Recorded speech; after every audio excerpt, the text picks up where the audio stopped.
Hi, everyone. This is Doug. This is an unexpected addendum I want to make to episode 3. So I'm going to call this 3.2. I'm going to renumber the prior one on the Ebion and the Dead Sea Scrolls to 3.1. And you'll see why. So I'm going to discuss about the Ebion trial of Paul and the DSS mirrors, the investigation of the Ebion. And we're going to dig in a little deeper into the consequence of their finding that Paul had said, the investigation revealed that Paul had not even been circumcised as a young man. And we all know Paul in Philippians says he was circumcised on the 8th day. And what does that imply? And what time period could that possibly be investigated other than, well, Paul's alive and when it matters to know these things? So this clearly points that finding that Epiphanius recorded is made by the original Church of the 12, James and the others. So, and that matches the Dead Sea Scrolls. So there's where they mutually help one another to understand it's the same group that we're seeing in the Dead Sea Scrolls, and what we see Epiphanius is recording, the Ebion, the same name is the same group as in Dead Sea Scrolls, and what they're finding out about Paul. And it's in Dead Sea Scrolls, he's only called the Spouter of Lies. So you have to put them together. And why would they call him the Spouter of Lies? Well, this very finding proved that he was a liar about his circumcision being at the 8th day of birth instead of much later in life when he wants to marry some lady. And then I'm going to show you how this requires us to go a little deeper into the background of Paul's Herodian connection and why that's significant for Christians to weigh in this process of what our church likely was finding out about Paul's true background. Okay, because they would have found out his relatives, and they were at Antioch. They were not far from Peter's attention, just to make that point. Okay, we'll start now. Okay, so we're going to go to this where we were last time. Just going to repeat it again and make some extra comments on this. Early church historians preserved the Ebionite charge against Paul even while trying to dishonor the Ebionites. So this Epiphanius quote is not to say he likes what they were saying or agrees with the Ebionite position here. He's attacking them as, Judaistic and they want to follow the law. And so this is a Roman Catholic era where the law is the enemy and the Judaizer is a sin on Roman Catholic law. Anyone who wants to bring back the law, because Constantine got rid of Shabbat worship and you had to worship on Sunday. The God of the sun was his true God, as he only revealed in death. In his final consecration coin, he made himself Sol Invictus, the God of the sun. So we know his true heart in the end was not as a Christian. Anyway, this is what Epiphanius wrote in the Panarion 30.16.6-9. They, the Ebionites, declare that he, Paul, was a Greek. He went up to Jerusalem, they say, and when he had spent some time there, he was seized with a passion to marry the daughter of the priest. For this reason, he became a proselyte and was circumcised. Then, when he failed to get the girl, he flew into a rage and wrote against circumcision and against the Sabbath and the law. So, this is ignored by historians. They don't want to even pay attention to this investigation. But look at the context of it. It looks very judicial, doesn't it? It looks like somebody's trying to investigate someone's background. There's no polemic about it per se. It's just simply we find out his parents are not Jewish directly. They have a lineage. They may be from the Benjamite tribe, but they're not full Jews. That's just their parents were their grandparents, or the parents before their grandparents were Jewish or in that line. So that's number one. Number two, this investigation would be pointless if Paul's dead. So he has to be alive, and therefore this has to be the original apostolic church, just as we see in the Dead Sea Scrolls. They're investigating Paul, who they call the Spouter of Lies. And what do we see in this very quote? We see a lie, don't we? Because we all know is Paul says in Philippians 3:5, I was circumcised on the 8th day. And by the way, this also fits right in with Revelation 2:2, where the false claimant to apostleship was proven a liar at Ephesus. It fits the parallel statements by Jesus about those who lie and say they're Jews but are not, in Revelation 3:9. So this is actually probably even Jesus is making a reference back to the finding that Paul wasn't a Jew but said he was. Okay. Now we're going to see Jesus has a lot more. We're going to see Jesus has another prophecy we're going to see here. All right, I already mentioned this. Okay. So there is independent evidence to corroborate the Ebionite charge that Paul was not a Jew in the strict Jewish sense. Okay. It appears he was an Herodian Jew, which to true Jews is not a Jew at all. Let's listen what Herodians are. Herod and his family tried to tell Jews he was Jewish, but true Jews did not accept Herod's claims. The Herodian lineage had foreign elements in it. So this is all in Eisenman's article on uh, uh, Paul the Herodian. Next, Herod the Great. Now, this is the person who ordered the death of all the babies at the time of Jesus. So, because he was afraid of a Messiah coming who would say he's king and take away his kingship. He's the king of Judea appointed by Rome. But he's using that title king, just so you know. Herod the Great was a Roman collaborator ruling Judea as king prior to Jesus. He was put into power by the Romans, lending him troops to subjugate Judea. So the Romans very often tried to pick someone who could socially adjust to the community, and they look up to wanting to have a king, a Messiah one day. So let's give him a king. So we're not going to put a Roman consul over them or Roman administrative titles. We'll give them the title that these people like. We're going to give them a king. And that's what you have to understand. That's what Herod is trying to hold on to his power. And even his family might try to hold on to power and kill people who are trying to promote a different king than Herod the Great, or his ancestors would also have this idea of royal authority of being kings in their regions. There was a division. We'll get to that in a second. One of his sons, Herod Antipas, succeeds him in the time of Christ to rule part of his kingdom. And his kingdom was the part that is most important, the Jerusalem area. So that's who Herod Antipas is, and we've discussed him in the last episode. He's mentioned in Acts 13, verse 1. Now, one of Eisenman's key proofs is because he's a specialist in Middle Eastern languages and tongues and how people name each other. So Herodians would name themselves often with the name Herod in their own name. So he is pointing out when Paul in Romans 16:11 greets Herodion, my kinsman, that means my relative.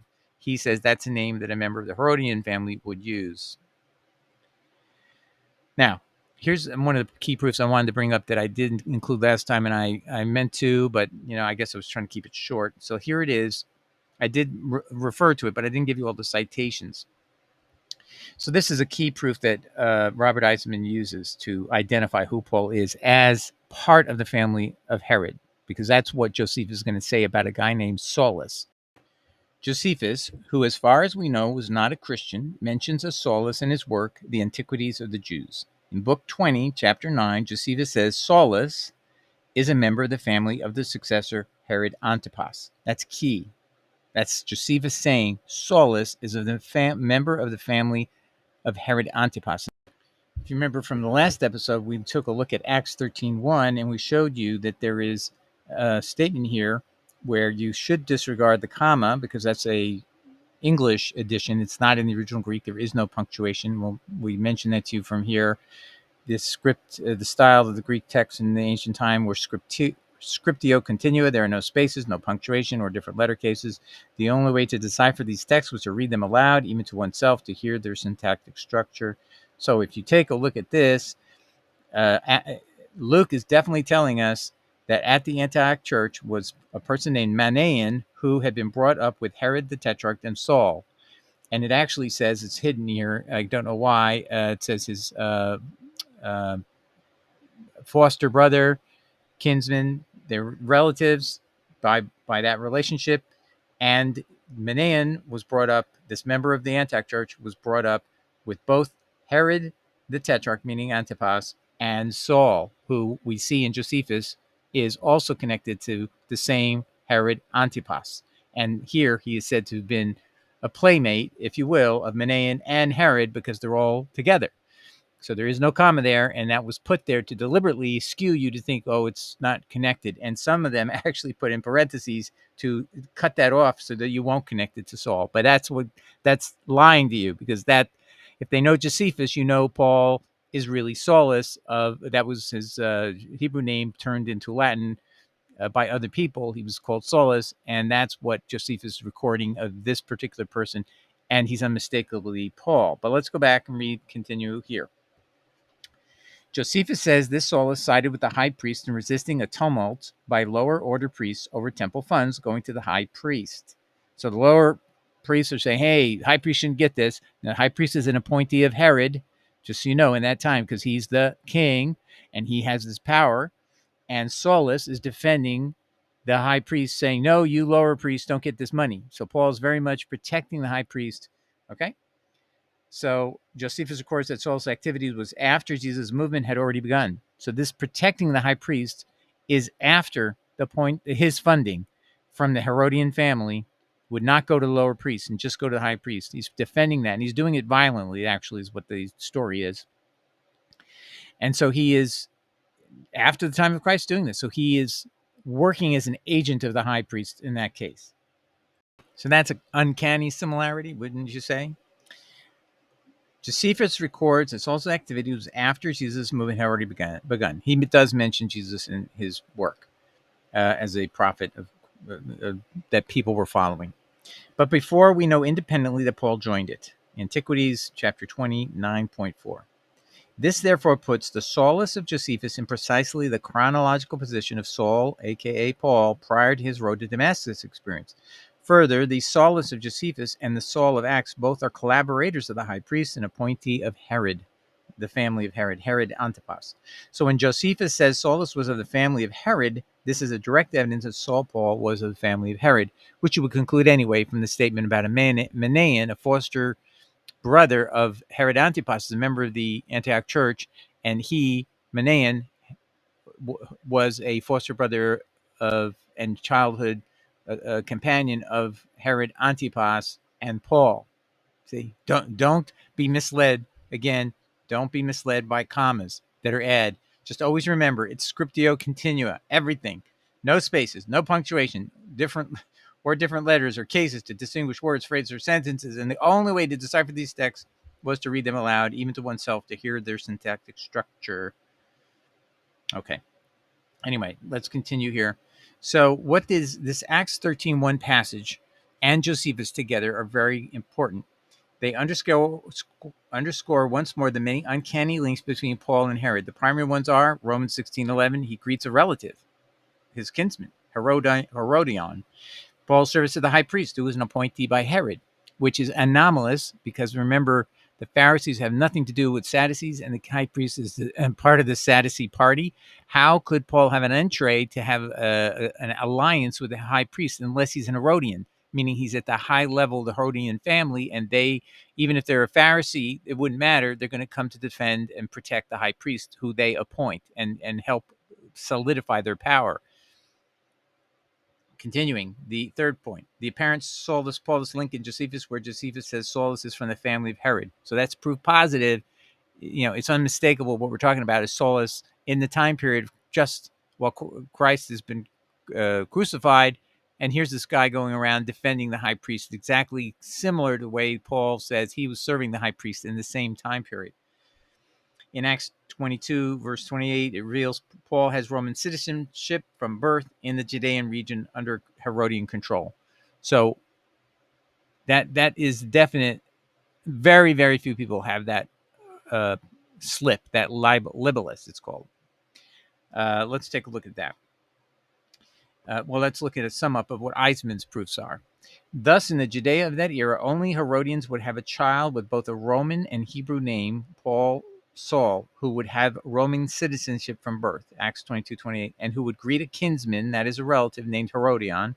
It is thus not a coincidence that Saul in Acts is a collaborator of the high priest appointed by Herod, nor is it insignificant that Saulus in Josephus is likewise a collaborator of the high priest in precisely the time frame of Saul Paul prior to becoming a Christian. This then leads us to the unequivocal statement in Josephus that Saulus is a member of the royal family of Herod Antipas, the person who in Acts 13:1 is a playmate with Menaeus, who is the foster brother of Herod Antipas, the tetrarch. All right. Now, there's something else I want to talk to you about that Christians care about, but Eisenman doesn't care about. Okay, so what is this issue? The Christian issue Eisenman does not catch is that Paul's Roman name means least. And we'll see why that's important to us. Let's look at a little bit more in depth the concept of Roman citizenship. First, Roman citizenship was an honor from Rome, which in the Judean region primarily only could be enjoyed by members of Herod's family or his closest allies. The list of Roman citizens was kept in Caesar's office in Rome. It was not a very long list. Most native-born Italians did not enjoy the privilege. In outlying provinces like Judea, it was dispensed to military allies and their families to give them special protection from Roman occupation forces. You could not torture or beat a Roman citizen. It'd be a crime. It'd be, I think, the death penalty for the officer who would do that. Now, second, Roman citizenship for birth, as Paul claims, means that Saul had to be given a Roman name from birth. It turns out that Paul is a Roman name, and I'm going to get into that. But here's footnote 17.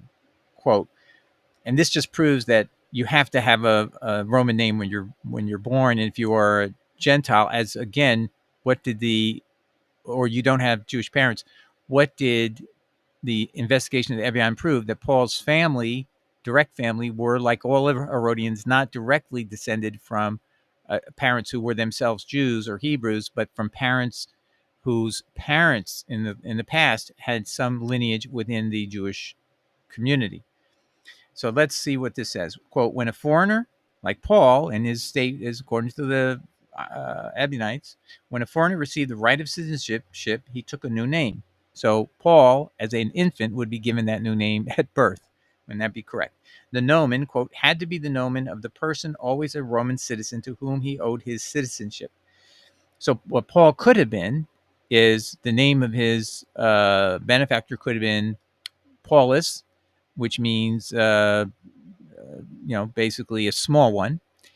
And then he could do a derivative name, like Herodion is a derivative name of Heron. So Paulus could be a variety of name changes to come out to be Paulus, but of a different name on the birth certificate. So in Latin, Paulus can be Pauxilus, which means the lesser. And that was a very common thing to do with your child, call them the lesser. Or you would call them Pauxilillus, which would mean the least, so on and so forth. This is in Harold Johnson's book, The Private Life of the Romans, 1932, chapter 2. Okay, so how do we know Paul's name is actually Pauxilillus instead of Pauxilus? So Pauxilus means lesser, Pauxilus means least, and they both contract into the same word, Paulus. So Paulus is ambiguous. How would we know it's Pauxilillus as opposed to Pauxilus? Least versus lesser or less. Anyway, well, Paul gave it away in 1 Corinthians 15:9. He says, for I am the least of the apostles and do not even deserve to be called an apostle because I persecuted the church of God. And he mentions that a couple of times, that he's the least. And he uses that superlative in Greek, which is unambiguous. Why would he do that? Well, Augustine saw the issue. Let me show you. So in a book by Farrar, he was the you see it says here, Canon of Westminster and chaplain in ordinary to the Queen. So this is a guy who's clearly ensconced into the hierarchy of the Church of England and basically a scholar as well. So he did some work, and he didn't see any repercussion to what he's saying here. He had no idea the implication of what he's saying. And he basically quotes Augustine in two works. So De Spiritus and Letters, chapter 12, and other places. He does it. So what he says is that what Paul is saying in Latin, they would translate least into minimus. Okay. And so this scholar and theologian, Farrar, says in 1889 that Paul referred to himself as minimus in the meaning of the word minimus in Latin. Now, Augustine didn't actually identify, was it Pauxilillus or Pauxilus, but if you know Latin, it had to be Pauxilillus. And here's the proof of that. So you see here, this is 1677, Hollyoake. Now, had Farrar said anything about Paul being called the least? No, that comes in 1889. He's the first one who spots this issue. He doesn't connect the dots, though, to something that's in the words of Jesus, a prophecy about someone called the least, which we'll get to. Pauxilillus, adjective, diminutive of Pauxilus. Okay, so Pocus is small or few, and that's the root word. Then Pauxilus means lesser. And then if you do a double diminutive, and so actually I would say this dictionary should have said a double diminutive, you get Pauxilillus, and that means least. And this is the dictionary. You can look it up. It's online, books.google.com. Look up the Holyoke Latin Dictionary. So where is this really pointing to? Jesus gave a significant prophecy about the name of Paul. And being a Roman name was key to unlocking this. And Paul's own admission that he had a birth certificate, that he was a Roman citizen from birth, meant he had to be given a Roman name at birth. And now we know what that name was because he himself was self-confessing it in those passages, 1 Corinthians 9, verse 2. Matthew 5:19, whoever therefore may loose one of these commands the least, and may teach men so, least he shall be called by those, that's what it means in Latin, in Greek, called, that's the name they're going to call him. The name of this person who's teaching you not to follow the least of the commandments of God, he shall be called or have the name of least in the reign of the heavens. But whoever may do and may teach them, he shall be called great in the reign of the heavens. Matthew 5:19. There is an amazing prophecy of Jesus Christ. And so people say to me, well, wouldn't have Jesus ever told us about Paul? Yes, he did right here. Just to show you a little bit more detail, if you don't have confidence that what I'm saying is correct, well, if you go to Blue Letter Bible, you look up the name Paulus, they'll tell you it's of a Latin origin. So that means you've got to figure out what's the Latin name, and here it is. Then here is the 1701 Lexicon of Latin. Then Paulus in Latin is a contracted form of the word Poxolilis, and you would see this in Matthew Martini, Lexicon Philalicum, 1701, volume 2. And this actually is online, so I'm going to show you a clip of it at page 194. Paulus, ex hoc, comes from, meaning Poxolilis, right there, verbatim, right out of that book. And it matches Holyoke in 1677. So this is only 40 years later, and it's telling you the contraction Paulus comes from Poxolilis, or can come from it. And here's where he says this. So this is the Lexicon 1701. You can look it up at Google, books.google.com. Just type in these words, and this will all come up. And this is the quote you'll see. And just so you know, there's numerous other word meanings of the word Paulus, and that's how Paul was being known when he went around. So the only way to know what was his birth certificate is if Paul gave a clue, which is what he did in 1 Corinthians 9:2 by saying, I'm the least of the apostles. And that's where Augustine picks up on it and says, hey, he's playing on the meaning of his name. Why did Augustine say that? Because Augustine can speak Latin, and he knows what Poxolilis is. It can be contracted down to the word Paulus. So he knew the meaning. And so over here are all these different possibilities. But you'll also see number 3 is Paulus ex hoc Poxolilis, or Poxolilis. So the word Paulus can be a contraction of Poxolus, which just means lesser, or it can be a contraction of the word Poxolilis, which means least, double diminutive versus single diminutive. So there's why Augustine was sure Paul's referring to himself as the least of the apostles to play on the meaning of his own name in Latin. So this would be something in Paul's own head. Nobody else would know about it. He thought nobody would ever clue in. But there's the Latin Church in the 300s. They know Latin now, and they can see what he meant by saying that. So when you translate it, you could have translated even in Latin. You could have translated it Poxolilis. But one thing you need to know is words like Poxolilis was usually something that it was meant affectionately by your parent, or something Poxolis, lesser or least. These were all affectionate names to give a child, believe it or not. Hey, least one, come over here. Hey, lesser one, come over here. So it was a loving parent who thought, I'm going to give them a nice, cute Latin name as Roman citizens from birth. I digress. All right, so that's the end of episode 3.2. And in the next episode 4, we will cover the Clementine homilies, and we'll discuss this also involves charges against Paul. It's undisputed that Clementine homilies are work of the original church of the Ebion. However, you'll see Rufinus corrupted it slightly. And in the passage involving Paul, he changed the word for Paul to Simon Magus. So every scholar agrees, nobody disputes it. So obviously about Paul. And in that way, he gave plausible deniability to whoever wants to believe it isn't about Paul. But you have to also realize that the archaeology of recovering things is not only in the dust of the Dead Sea Scrolls, but also in works that have been overlaid with the corruption that you can see in a church in the 380s, who literally turned completely all Christians against Judaism completely, beginning with Constantine's order in 325 at the Council of Nicaea, which is often ignored. But Christians were no longer to have anything to do in common with Jews. No more rest on Shabbat. No more Passover. You're going to move Pesach and all of that. You're going to stop following and obeying and listening and hearing anything Jewish people had to tell you. You're going to, you're going to honor Jesus on this other day I'm going to give you. It's the vernal equinox, and I'm not going to tell you it has to do with the sun, the god of the sun. I'm going to keep you in the dark. I'm just adding some jokes, but that's what Constantine is not telling you. It's a goddess Easter in Gaelic countries that speak Gaelic, or Oestre in where is that? That would be in Germany, or Osiris in Greek culture. She's the mother of the god Sol Invictus. His father is Apollo, son of God. Apollo is the father god of Sol Invictus, who's a son of God, who's also a god, the sun.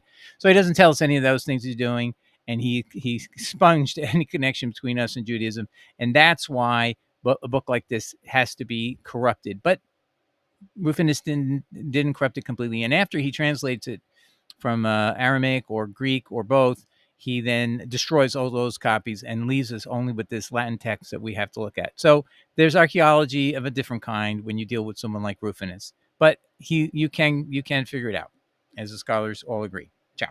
We'll see you next time.